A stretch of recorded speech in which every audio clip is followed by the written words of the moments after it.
Can't decide and torn between a romantic, comedy, action, or an indie film to watch for the weekend? Well. Golden State Media Concepts Movie Podcast is your ultimate guide to the latest movies. Join us as we dissect the latest on the blockbusters. It's the Golden State Media Concepts Movie Podcast.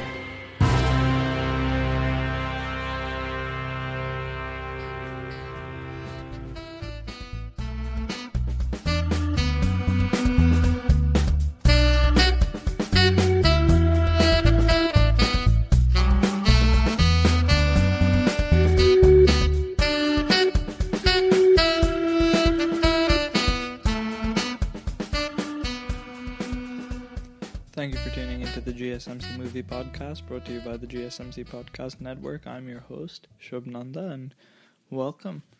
It's the final episode of my MCU series. After this, it's back to normal movies. Although, as I said before, I don't know what normal movies even look like anymore because of, the pandemic and movie theaters being shut down and most movies aren't even releasing anymore.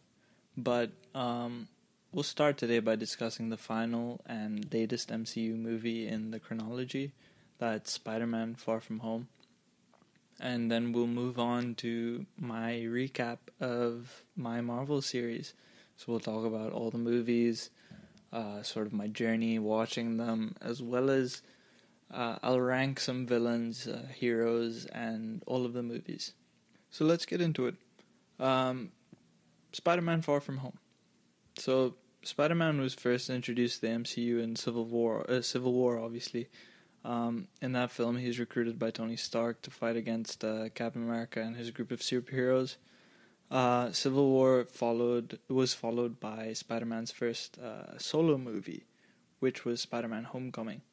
Now, in this, Peter struggles to focus on his typical teenager life with the responsibilities of his neighborhood superheroing. Especially when his connection to Tony gives him the chance of being an Avenger. Now, the filmmakers behind Homecoming, they had to have their own struggle, obviously, because it's the third Spider-Man series and the sixth Spider-Man solo film. And in 15 years, how do you make that feel fresh and special? They succeeded, obviously, because they added the film with the high school comedy feeling, like the John Hughes type of feeling. With Far From Home, which is the sequel to this movie, the filmmakers had a completely different struggle, because a lot happens between the release of Homecoming and Far From Home in terms of the universe. Because first, it comes under attack from Thanos in Infinity War. Peter disappears into dust, and in Endgame, he's brought back to life 5 years later. Between the release of these Avengers movies, Sony Pictures released Spider-Man Into the Spider-Verse, which is an animated and Academy Award-winning incredible film, possibly the best Marvel film ever made. Correction. So after its character had been featured in two of the biggest movies of that year, how does Far From Home measure up to anything that they've been in before? So the idea here is that Far From Home, it doesn't match the scale of most Avengers movies, or even the groundbreaking sort of innovations of Into the Spider-Verse, but it's just an incredibly entertaining and likable film, and it pushes Peter Parker into this unique and weird narrative corner, because its villain unexpectedly explores very relevant and topical issues. There's a smaller scale, it's a bit old-fashioned compared to a lot of what Spider-Man's been going through, but it's very well made and culturally relevant enough to sort of avoid squandering the relevance that Spider-Man already earned.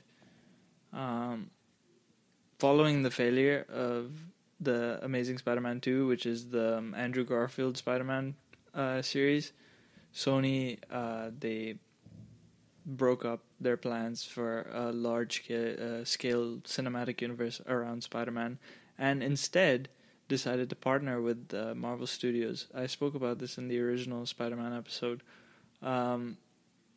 They made a deal where Spider-Man would appear in team films like Civil War, Infinity War, and Endgame for Marvel. But the solo films like Homecoming and Far From Home were to be controlled by Sony. Obviously, this deal had complications. When Sony announced the Spider-Man film would be released in the summer of 2019, Marvel was planning to kill Peter Parker in Infinity War. And it's kind of a spoiler when you know this character is going to show up in a movie right after Endgame is released. Marvel's plan for Endgame made no mention of the return of the heroes that were dusted. But when Sony announced what they were doing, they sort of let everyone see what Marvel's cards were. It also complicated a lot of marketing for Far From Home. But I'm going to talk about that a bit later. There's a lot of external issues, and the filmmakers, they were committed to making Far From Home as unique as possible. With Homecoming, the screenwriters made the film different by having these villains, locations, and sort of situations that were never seen in a Spider-Man movie before. It began with the biggest surprise. Peter Parker's secret identity is supposed to be revealed.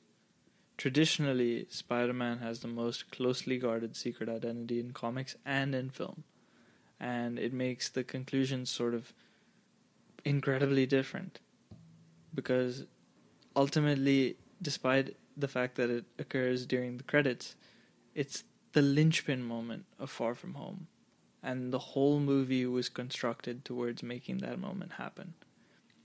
A lot of the lessons were also taken for these screenwriters from Homecoming, such as like a major villain twist in the middle of the film, and then also, a very important mentor figure from the MCU. And obviously Peter's overall arc is pretty much the same as well. Peter's character arc in Homecoming is about appreciating life in high school while also bearing the responsibilities of being a superhero, rather than trying to grow up too fast and become an Avenger.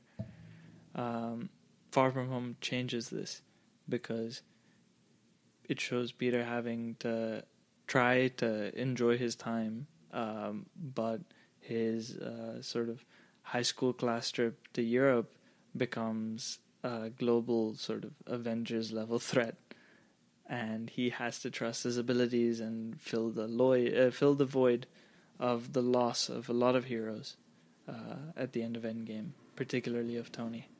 Obviously, this is what leads to the main criticism against Spider-Man in the MCU by a lot of fans. They say that this version of Spider-Man fights all over the world and even in space, and he's mentored by Tony, who provides him with these suits with like Iron Man technology, and Spider-Man usually is the most grounded of the Marvel superheroes. And in this sort of characterization of him, he just seems like a younger version of Iron Man. There's a smart sort of engagement with this criticism in this film, and they really target it head on and move past it. In Far From Home, the public expects Spider-Man to become the new Iron Man, but that overwhelms Peter. Over the course of the film, Peter, he steps out of the shadow of his mentor to become a hero at the level of Iron Man, but in his own way.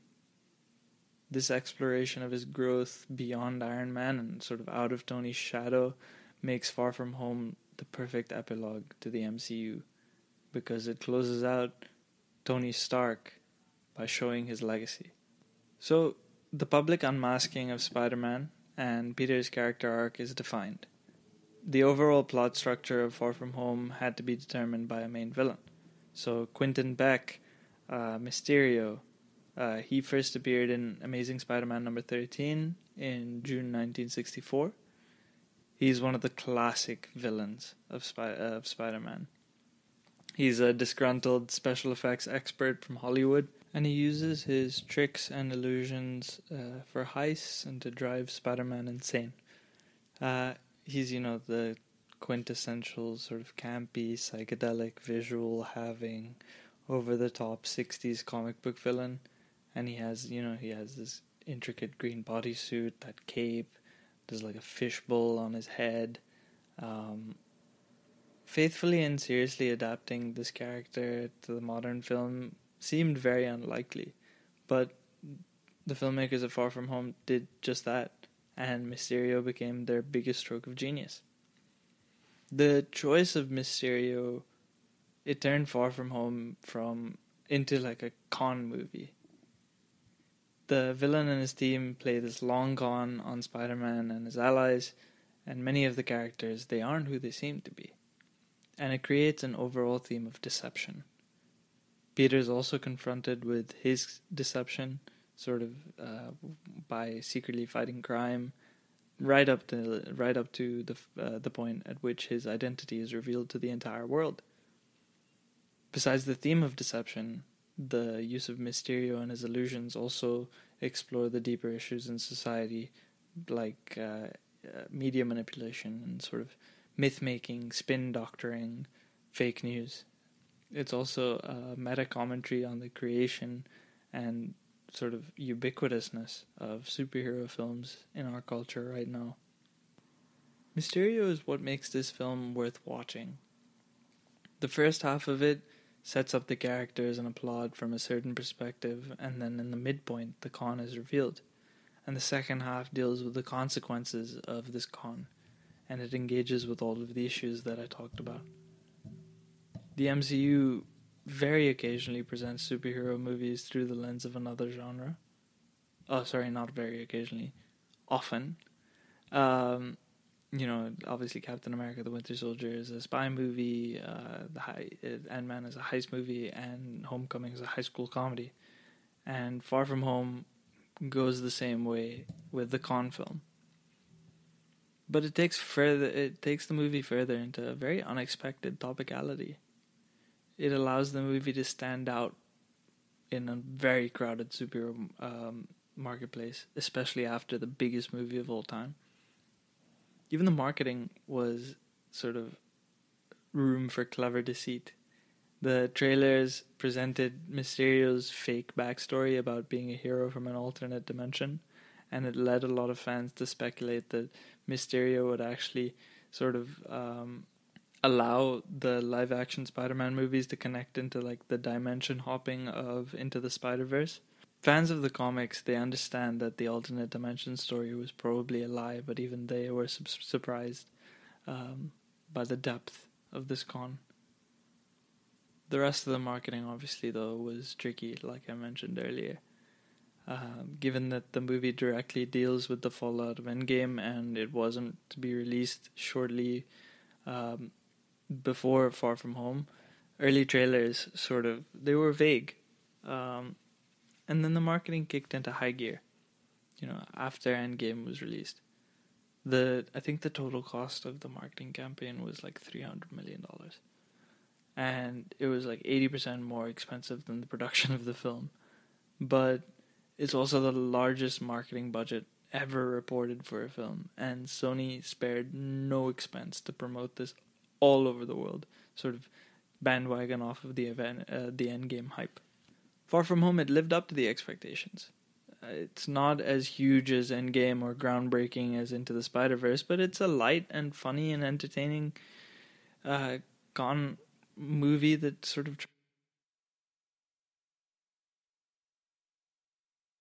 Want to know the latest and hottest music hitting the airwaves? Don't be left out. Listen to the Golden State Media Concepts Music Podcast. It keeps you on the loop with everything you need to know from pop, rock, hip-hop, and the top 40. And we'll throw in news of your favorite artists, concert and tour dates, and so much more. Listen no further, because this is the gold standard in music podcast.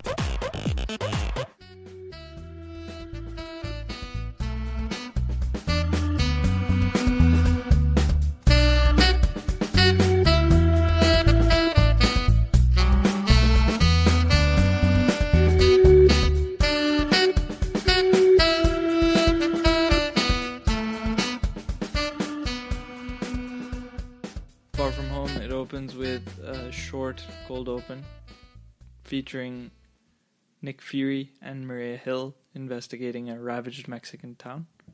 they encounter this sand monster, and Quentin Beck appears to fight it. He's played by Jake Gyllenhaal. Obviously, then the Marvel Studios logo plays, but it's playing against the sound of Whitney Houston's I Will Always Love You. It's the background music of a tribute video created by the students of Midtown High School in honor of the heroes who died fighting Thanos. It's hilarious. And, you know, the over-top song choice, the very grainy and pixelated photos with, like, the Getty image watermark, and the very cheap sort of old slideshow effects. It's hilarious. The news anchors then sort of recap the effects of the blip, which is what the universe calls the snap. It's the moment where everyone who disappeared in Thanos' snap returns to Earth 5 years later, having never aged. So for teenage students, it means that they have to retake certain tests, and younger siblings, some of them are now older siblings. It was interesting to explore this from a teen perspective. The story shifts into teen comedy mode, as it has to, because it's a Spider-Man movie by the MCU. It introduces Peter Parker on the verge of a summer class trip to Europe. His main goal is to confess his romantic feelings to his classmate MJ, played by Zendaya. But his goal, and probably the entire trip, is supposed to distract him from his life as Spider-Man. So he uses his alter ego, Spider-Man, to help his Aunt May to promote her fundraiser for people left homeless after the blip. But he's left with so many questions about the Avengers and whether he's going to become the new Iron Man. And then after that, Happy Hogan, who's, well, for lack of a better term, grafting May. And Nick Fury is also sort of calling Peter to recruit him for a mission. All of this while Peter is grieving the loss of his mentor and father figure. He fears he's missing out on his fun, and also he worries that he's never going to measure up to all the heroes that they lost. So he puts aside all of the thoughts of being a superhero in classic teenage fashion to shun his responsibilities and go on a 2-week trip across Europe. He even refuses to pack his Spider-Man costume, even though May ultimately slips it into his bag. As I spoke about before, it's an inversion of the arc in Homecoming. You know, where in Homecoming he avoids school and friends in order to become an Avenger. Here, he's doing the exact opposite. Peter's decision to abandon the superheroing and, saving stuff allows Far From Home to unfold as a very interesting teen comedy for the first 20 minutes, and I really enjoyed that. Peter's friend and computer guy, Jacob Batalon, Ned, played by Jacob Batalon, is sort of, whining about Peter and MJ and how their relationship is probably going to get into the way of the fun that they have, but then obviously he gets into a very obnoxious relationship with Betty, played by Angourie Rice, on the plane to Europe. Peter misses various opportunities to spend time with MJ, and he's often sort of blocked by Brad, played by Remy Hee. He wasn't dusted by Thanos, and he grew from a little kid to Peter's rival during the years when they were all dust. Peter's stuck spending time with his teacher, Mr. Harrington, played by Martin Starr, whose wife pretended to be dusted in order to leave the marriage. The ways in which the huge events of the Avengers film cause these tiny complications in regular lives are very funny touches. It's also a good way to explore the more human aspects of the cataclysmic events that happen in these films. Tony is also obviously constantly on his mind because there's murals and memorials to Iron Man everywhere you go in the world. The trip arrives at its first destination, which is Venice. Everyone hangs out in St. Mark's Square, and Peter buys a glass necklace for MJ, and everything feels very normal. And then suddenly a huge water monster appears because this is a Marvel movie and the superhero can't just be falling in love for the whole thing. There's a proximity to Peter that seems convenient, but obviously we learn that that's a point later. Beck arrives as Mysterio, and he's flying through the air and firing green energy at the monster. And, despite Peter's experience at this point, he just straight up defers his responsibility to Mysterio and offers to help. He says, "Let me help. I'm really strong. I'm sticky." It reinforces the idea that Peter doesn't feel ready because he allows some random superhero to just come in and take the lead. Beck, he defeats the elemental and disappears. And later, we get Fury ambushing Peter in his room. He tranquilizes Ned before venting that he feels very behind the curve on the elemental threat. 3 elementals have attacked and been defeated by Beck at this point. As they get to the Fury headquarters, because S.H.I.E.L.D. doesn't exist anymore, Fury, he gives Peter a pair of Tony Stark's sunglasses. Tony left them for Peter upon his death, and they become sort of the focus of the rest of the plot, the MacGuffin of the film. But they're introduced like an afterthought. It's not something special. Obviously, it indicates that Peter is Tony's successor, but we see what it means later. Fury introduces Peter to Beck, who's a warrior from an alternate Earth that was destroyed by the elementals. And he came to Earth to prevent that happening to this one. The 4th and final elemental is supposed to attack Prague, and they need Peter's help. And Peter, he continues to commit to the idea that he's not ready for something like this, that he can only handle threats on a small micro neighborhood level. And to which Fury says, in classic Samuel L. Jackson fashion, "Bitch, you've been to space." But, it allows Peter to leave. He then hijacks his class trip and convinces the chaperone that they've been upgraded, taking them to Prague. On the way, Peter tries Tony's sunglasses, which are these blue-tinted shades that only Robert Downey Jr. could pull off. Surprisingly, the glasses give Peter access to Tony's huge network of resources called Edith, which stands for "Even Dead, I'm the Hero." Peter has access to every single network on the planet, satellites, phones, drones, and pretty much all of Tony's arsenal. Brad then takes a very compromising photo of Peter with one of Fury's agents at a rest stop and wants to show it to MJ. And in an attempt to stop him, Peter calls a drone strike on the guy. There's a blending of a superhero plotline with the teen comedy, which is exactly what's expected from Spider-Man, and that's what makes this movie so great. The conflict of Peter's personal life and his superhero life are even more pronounced in Prague. So Fury's sort of ideas force Peter's hand because the last elemental is going to attack the city and put all of his friends in danger. So he helps his friends by helping Fury, essentially, but also misses out on having a normal experience with him. And that's the complications that make Spider-Man so relatable. His personal life and his responsibilities consistently in conflict. Before the attack, Peter has a connection moment with Beck.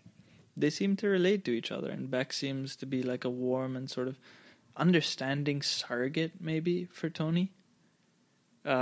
Peter wears a black tactical costume to avoid being identified as Spider-Man in Europe.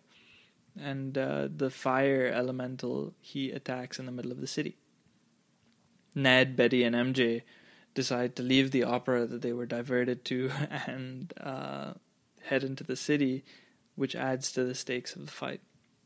Peter and Beck, they work together, and ultimately Beck appears to sacrifice himself to stop everything, but survives.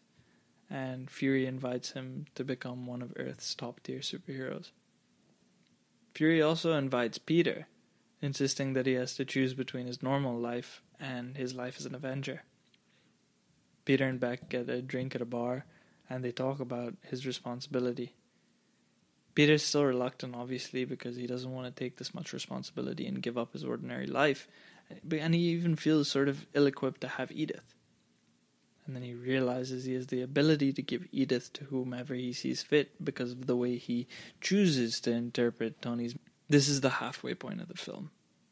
Peter gives Beck the sunglasses and total access to Edith. And he leaves to enjoy the rest of his vacation uninterrupted. But that's exactly what Beck wanted. Tired of searching the vast jungle of podcasts? Now listen close and hear this out. There's a podcast network that covers just about everything that you've been searching. Hey! The Golden State Media Concepts Podcast Network is here. Nothing less than a podcast bliss with endless hours of podcast coverage. From news, sports, music, fashion, cooking, entertainment, fantasy, football, and so much more. So stop lurking around and go straight out to the Golden State Media Concepts Podcast Network. Guaranteed to fill that podcast itch. Whatever it may be. Visit us at www.gsmcpodcast.com. Follow us on Facebook and Twitter, and download us on iTunes, SoundCloud, and Google Play.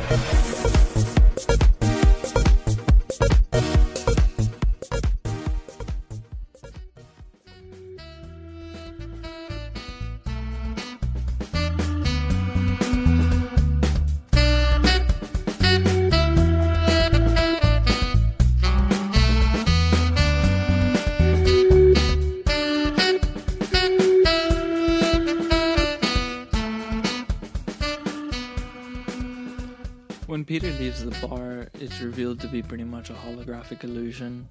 Beck and his teammates, they're pretty much all that remain, and they celebrate successfully conning Peter out of the glasses. They're all disgruntled ex-Stark Industries employees, and they all felt underappreciated by Tony and resentful that they give Edith was given to a teenager after his death. Beck, he creates this very sophisticated system of holographic projectors, which Tony used in Civil War as part of his BARF technology. Beck also took great offense to the fact that he named it BARF. Also on Beck's team is William, played by Peter Billingsley.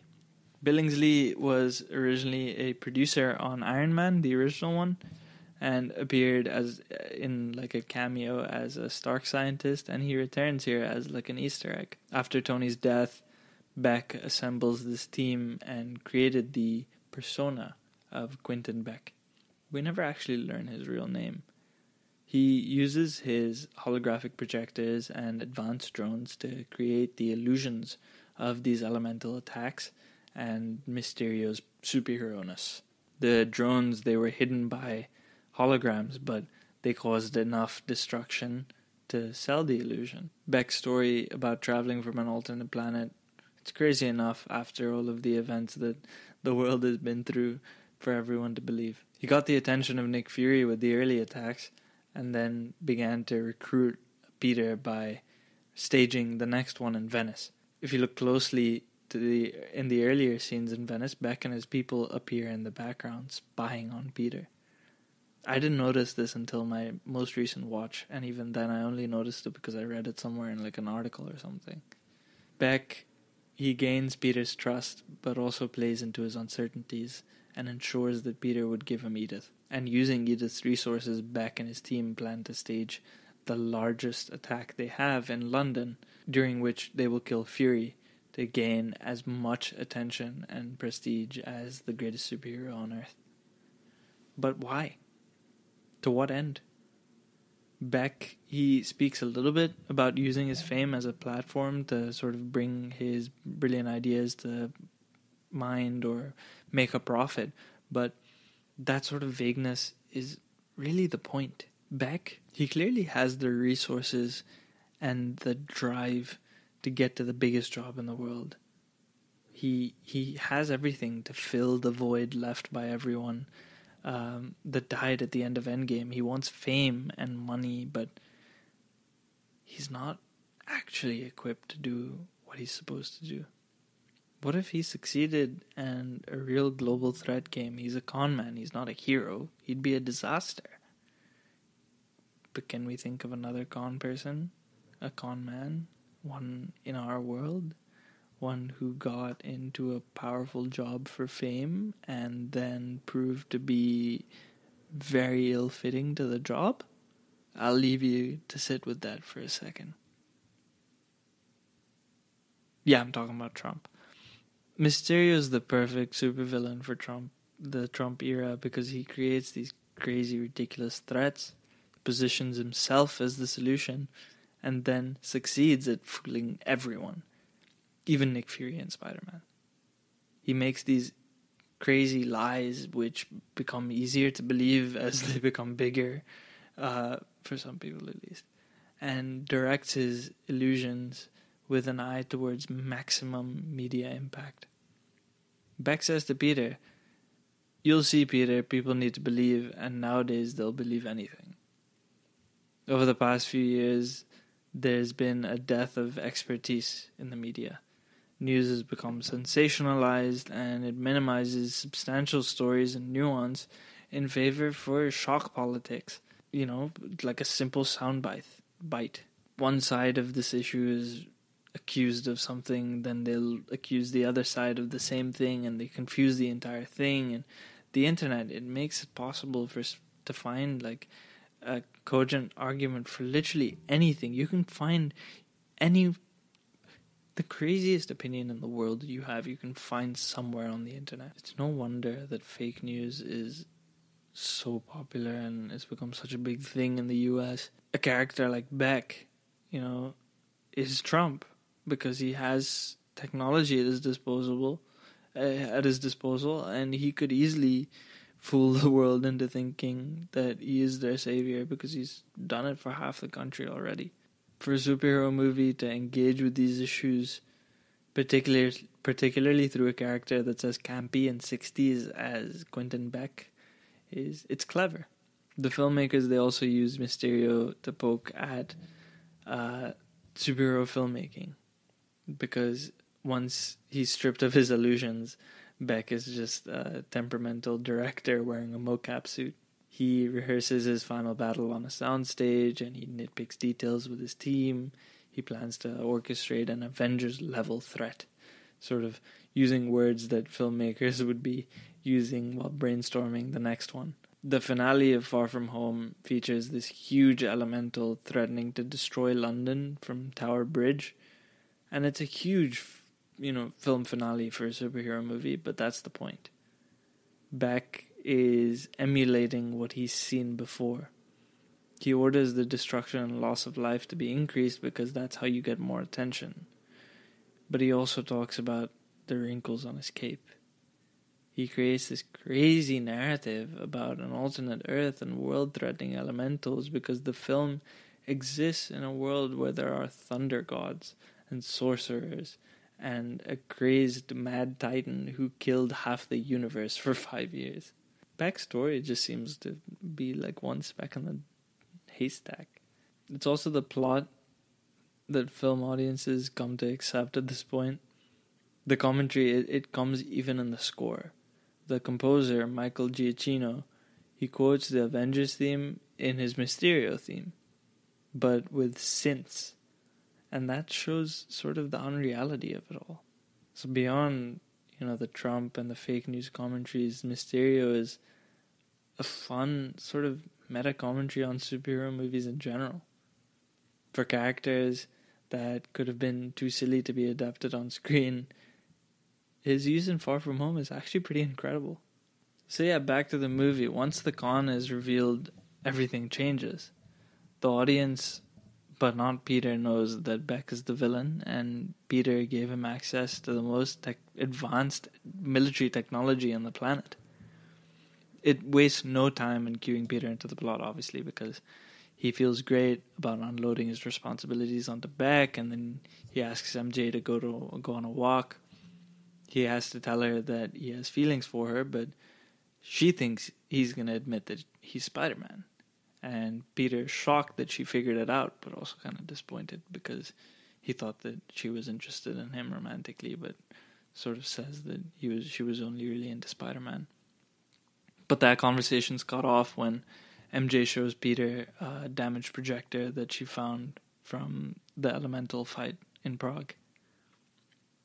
That thing, it flickers to reveal holograms of Mysterio fighting the monster, and everything comes crashing down on Peter.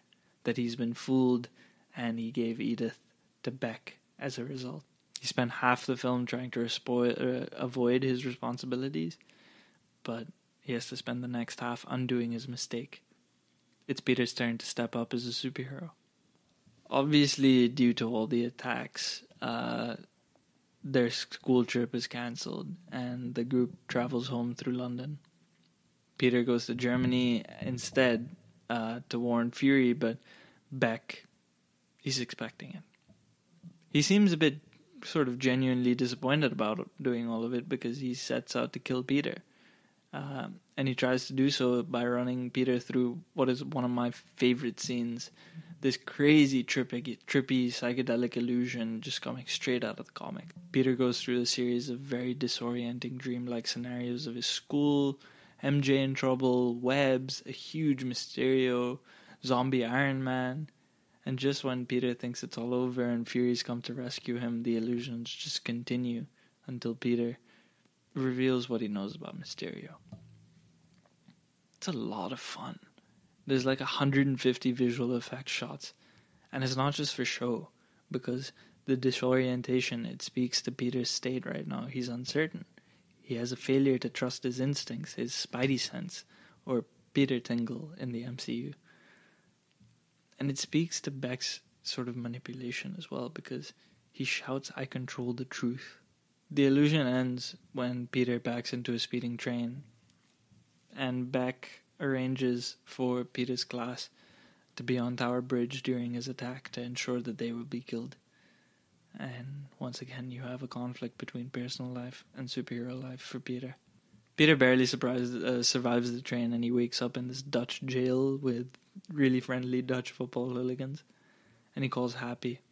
Happy shows up in one of the jets, and Peter sort of rants about his mistakes and his failure to live up to Tony. And I'm not going to lie, I cried a little bit at this point. But Happy explains that Tony was flawed, that Tony made mistakes and second-guessed himself all the time. He also explains that Tony probably wouldn't have sacrificed himself if he didn't know that Peter was there to pick up where he left off. It's a meta-commentary on Robert Downey Jr. moving on from the MCU, obviously, but it's also a revelation that our parents and our role models, they're also just as flawed as we are. No one really has it all figured out. We can never live up to the recollections of our influences because at the end of the day, we put everyone outside of us on a pedestal. Happy motivates Peter. And he uses the resources on Happy's jet to make a new suit, just like Tony would. But this one is just entirely Spider-Man. He sees Tony and Peter happy, and he turns on Back in Black by AC/DC. It's the song that came with Tony's first appearance in the MCU. But obviously it's Peter Parker, so he says, "I love Led Zeppelin," to undercut the moment with humor. So the film reaches its climax. Tower Bridge. Peter realizes that he trusts his instincts enough to get through the illusions, and it's represented by his spider sense, or, Peter Tingle. It's an early warning sensation that is a famous Spider-Man trait. It allows him to sense danger before it happens and gives him the appearance of sort of superhuman reflexes. The MCU hasn't made a big deal of the spider sense before now, but it's been present, but it's not that big of a deal. But here it becomes a focal point. Peter has to trust his instincts. Beck's drones, they fail to kill Peter's friends on the bridge, and Happy leads them into a vault in the Tower of London for safety. While all of this happening, Peter battles an endless set of Edith-supplied drones to get to Beck. Even as the illusions are disrupted and the Emperor is shown to have no clothes, Beck insists that he spin the situation to the public after the fact. Peter ultimately gets through to Beck with his eyes closed, relying only on his spidey sense. And Beck is shot in the final battle, but he still tries to fake out Peter with a holographic death. Peter sees through it, and then Beck dies for real. Peter calls off the drones. After all of this, Beck's crew escapes with the technology, and Fury, who was fooled uncharacteristically by Beck, is impressed by Peter. Peter and MJ, they share their very awkward teenage first kiss on Tower Bridge, and back in New York, Peter takes her for a swing around the city. It's common in Spider-Man movies, but Far From Home puts the viewer in MJ's perspective this time to show how very terrifying it would actually be to be swinging on webs with Spider-Man. And the film mainly ends there, on a happy note. But that's not the real ending of the film. Traditionally, scenes during the credits of Marvel movies, they're jokes or extra moments or teases for the next film. They're not necessarily essential to the main film's plot, but that's not the case here. Far From Home was constructed entirely to build to this mid-credit scene. It's Beck's last con, and it's Peter's biggest deception, and it's the last bit of fake news. There's a video released, probably by Beck's team, probably Beck's insurance, and it features Beck claiming that the attack in London was orchestrated by Spider-Man. It's edited to confirm the story, and then made to appear as if Peter killed Beck. The video is released through the Daily Bugle and by J. Jonah Jameson, played by J.K. Simmons. J.K. Simmons played this role in Sam Raimi's original Spider-Man trilogy, and his return in this new Spider-Man series, complete surprise. He was a hard-nosed, sort of biased newspaper editor in the previous films, but in Far From Home, he's reimagined as sort of like a Alex Jones type of figure, like a right-wing internet pundit. The final bit of Beck's video reveals that Spider-Man's real identity is Peter Parker, and Peter's world instantly turns upside down. This was originally the last scene of the film before the credits, but with the sort of upbeat ending with MJ, the filmmakers decided to go with that and save this for the mid-credits scene. A shocking ending, starting all the way from Simmons' cameo all the way to his identity reveal. And it really ties up the themes of deception and sort of Trump-era media manipulation and post-truthness. It ensures that the next Spider-Man movie is going to be completely different from anything that ever came before. The post-credit scene also sort of takes place into the deception of the con of the film. Nick Fury and Maria Hill are revealed to be Talos and Soren, the Skrulls introduced in Captain Marvel. They're posing as Fury and Hill, and that sort of explains why Nick Fury was really incompetent in this film. What it means for the future of the MCU, completely unknown, and probably will be for a while. But it explains why Fury's so out of character in this movie. Far From Home, it managed to accomplish many things at once. It's a very sweet teen comedy. It's a story of stepping out of the shadows of your mentor. It's a post-Endgame epilogue to the MCU. It's a con film. It's a commentary on Trump-era media manipulation. It's a joke about the creation of superhero movies. It's all of these aspects of a movie coming together in a beautiful, light, fun, highly enjoyable package. It's not the most significant movie with Spider-Man, but it's pretty good. The film made $391 million in North America and $1.13 billion worldwide. It's the first Spider-Man movie to break $1 billion, and it's the highest grossing Sony Pictures movie of all time.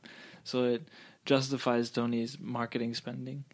But unfortunately, with great success comes great turmoil. The future of Spider-Man should have been solid, but there was some complications.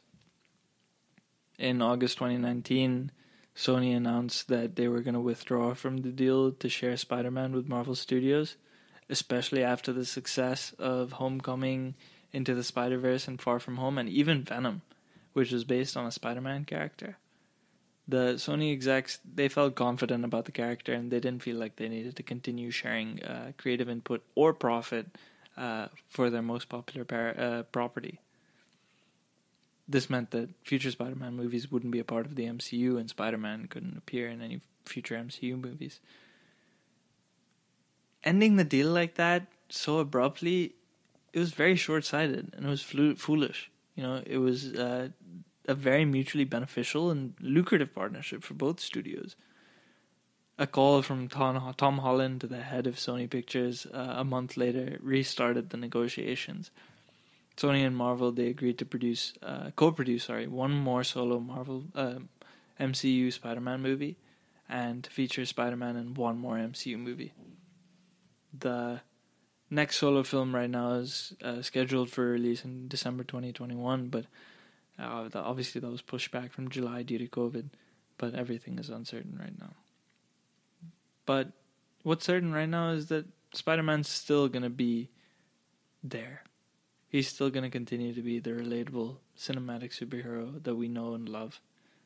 The neighborhood-friendly Spider-Man for a few years to come. Watching TV has changed over time. Streaming has become the new norm. That's why Golden State Media Concepts television podcast dives headfirst to the world of cord cutting. Want to be on the loop of what's hot in Netflix? Or if it's not a preference, what about original shows in Hulu? We've got you covered. Join us as we fill in the blanks and talk about movies to stream and what show you should be binging. This is the Golden State Media Concepts television podcast.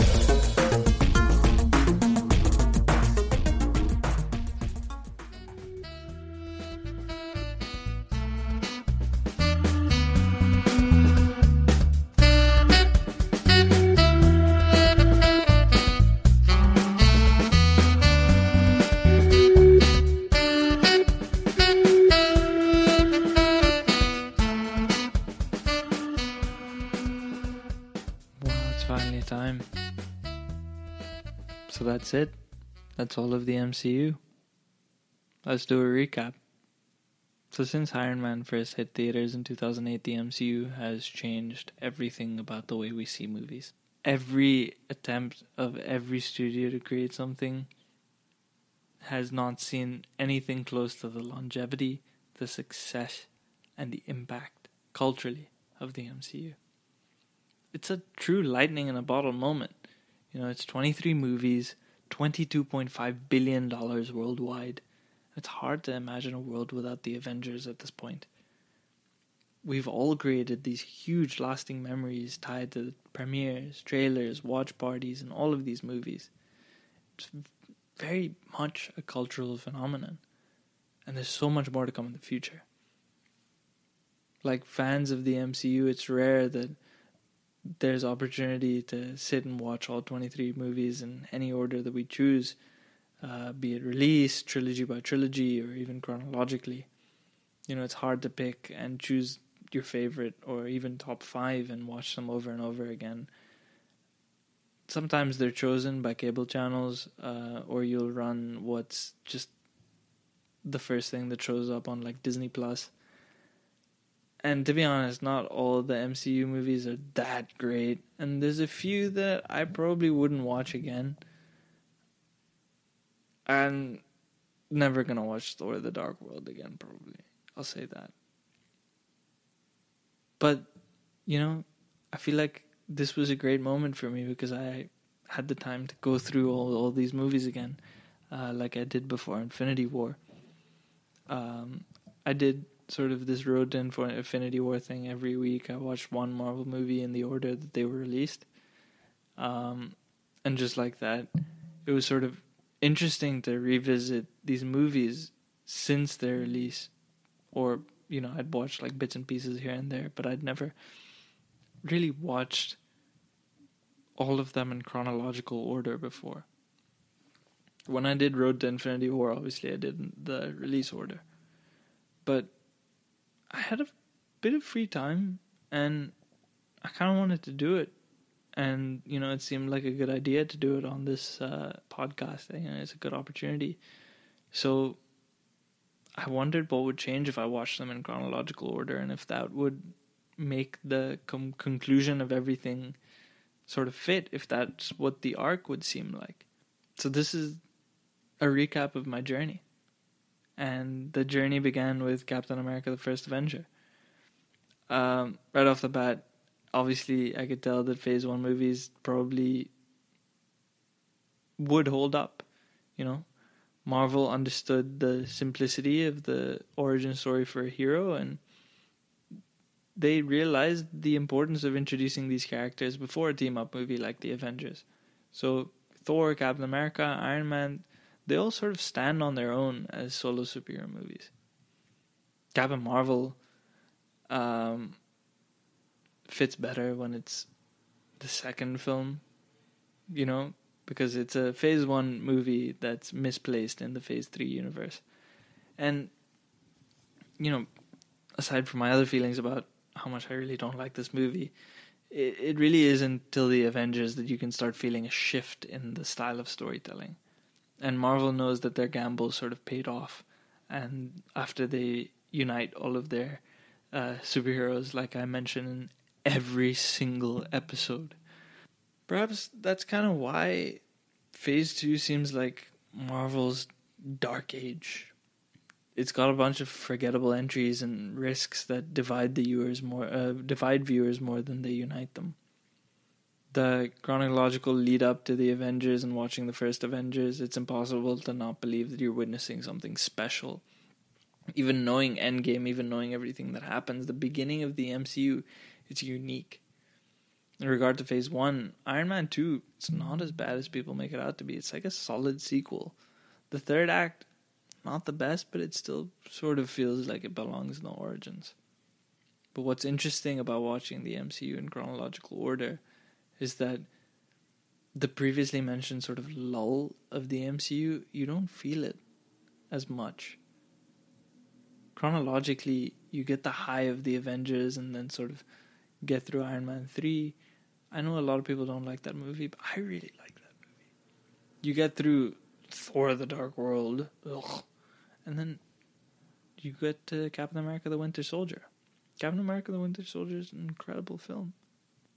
And you really see what Marvel can do when they're not tied to too many tropes and ideas. They destroy S.H.I.E.L.D. and they set this precedent with Winter Soldier that allows filmmakers in the future to take on new challenges and take risks.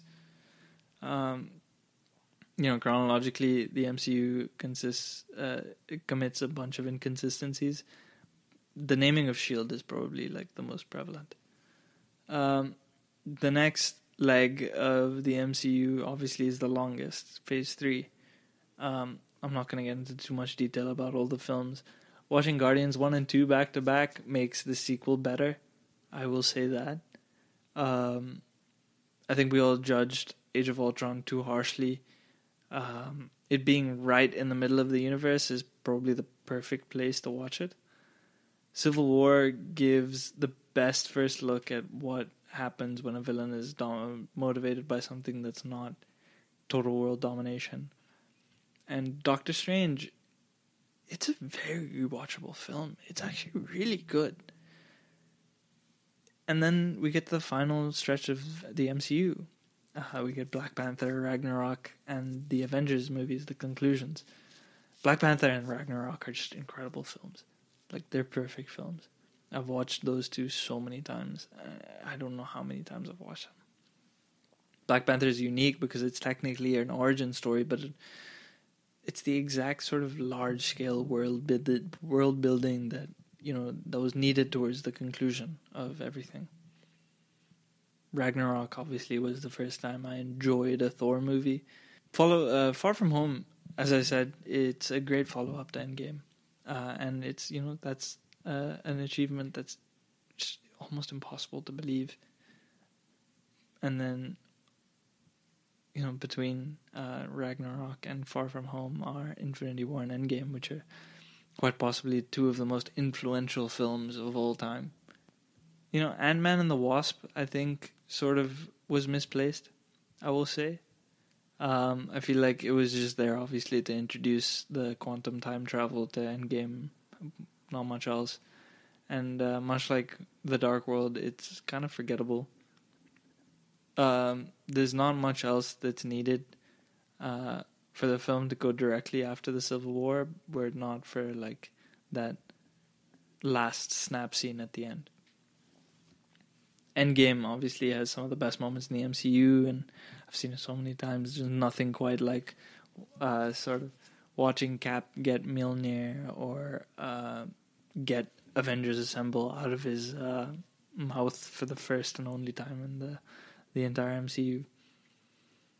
Infinity War, I think it was the better movie. No, that's a lie.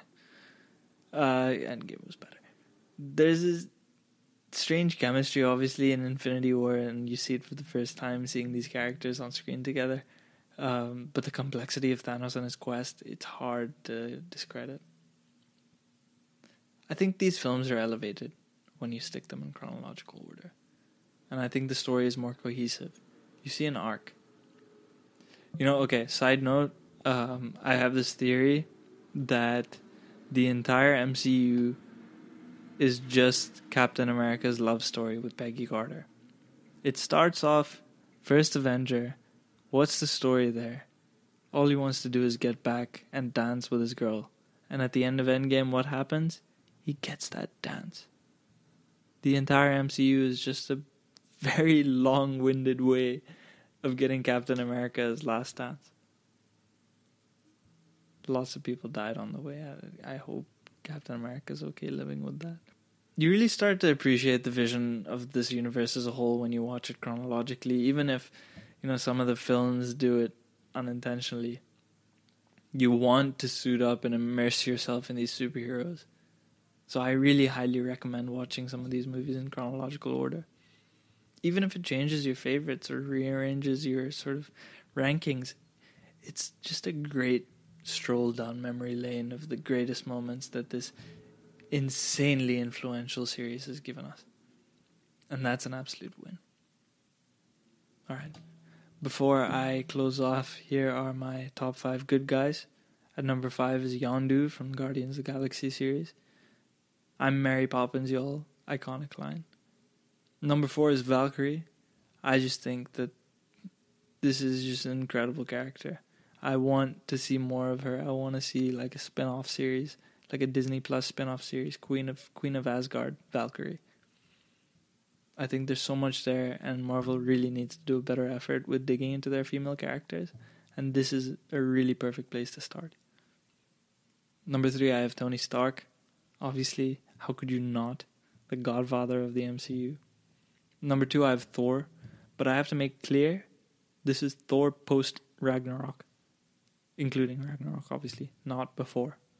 And at number 1, my favorite MCU good guy is Korg, played by Taika Waititi, whose only appearances are in Endgame and Thor Ragnarok. I love that character so much. I love him. Alright, number 5 for my top 5 villains is the Mandarin. Okay, hear me out. When I say the Mandarin, it's not Aldrich Killian. It is Trevor Slattery, the Ben Kingsley character. Because I think, the one thing I love about that movie is what Shane Black does with sort of subverting expectations. Because you expected the Mandarin to be the most scary villain of all time. That's what the trailers sort of geared him out to be. But then when Ben Kingsley emerges in his British, Liverpudlian accent, drinking beers, surrounded by prostitutes, I think. It's just one of the funniest moments in the MCU. At number 4, I have Loki, but only because I grew to love him. Number 3 is Thanos, because he's... Wow, what a villain. Number 2 is Adrian Toomes, or the Vulture. And this is only because of that one scene when him and Peter are in the car, and Peter figures out that he's the Vulture, and he figures out that he's Spider-Man. And obviously number 1 is Killmonger. I mean, that's not even... Killmonger is just incredible. I also want to do a special shout out to Drax. in terms of special shout-outs, this is the sort of funniest MCU character award. For me, it's Drax. Drax is one of the funniest, and Dave Bautista gets all credit for playing him off the way he does, because the whole bit that he doesn't get anything that's not literal, that's so funny. Alright, and really quickly, here's my ranking of every MCU movie. So number 23, we have Thor: The Dark World, because obviously. Number 22, The Incredible Hulk, because it's very forgettable. Number 21, Captain Marvel. Just isn't a good movie. Number 20, Iron Man 2. Number 19, Captain America: The First Avenger. Number 18, Thor: The Dark World. Thor, number 1. Number 17, Age of Ultron. Number 16, Guardians of the Galaxy Volume 2. Number 15, Ant-Man and the Wasp. Number 14, Doctor Strange. Number 13, Spider-Man: Far From Home. Number 12, Captain America: Civil War. Number 11, Avengers: Endgame. Number 10, Ant-Man. Yeah, I know it's weird. Endgame didn't make it into my top 10. I think it's hard to rewatch Endgame over and over again because it's 3 hours long. Number 10, Ant-Man. Number 9, Spider-Man: Homecoming. Great movie. Number 8, Iron Man 3. Number 7, Iron Man. Number 6, Guardians of the Galaxy. Number 5, Avengers: Infinity War. Number 4, Captain America: The Winter Soldier. I will say, Captain America: The Winter Soldier, while it's not my favorite movie, it is the best movie objectively from a cinematic filmmaking point of view. 100% is the best. Number 3, we have Thor Ragnarok. Number 2 is Black Panther, and my number 1 MCU movie of all time, the movie that I've seen countless times in my life. I grew up on this film. This film means so much to me in terms of what I want to do with my life and what I've done so far and what I want to sort of aspire to be. It's Marvel's The Avengers from 2012.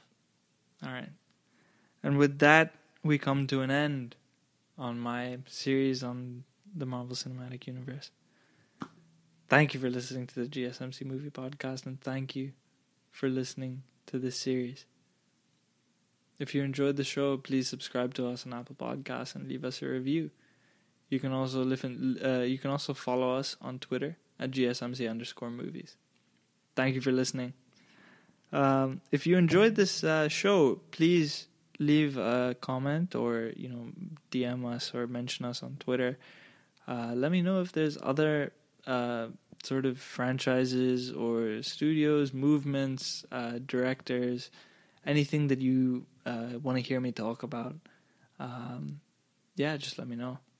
This has been Shubh and take care. You've been listening to the Golden State Media Concepts Movie Podcast, part of the Golden State Media Concepts Podcast Network. You can find this show and others like it at www.gsmcpodcast.com. Download our podcast on iTunes, Stitcher, SoundCloud, and Google Play. Just type in GSMC to find all the shows from the Golden State Media Concepts Podcast Network, from movies to music, from sports to entertainment, and even weird news. You can also follow us on Twitter and on Facebook. Thank you, and we hope you have enjoyed today's program.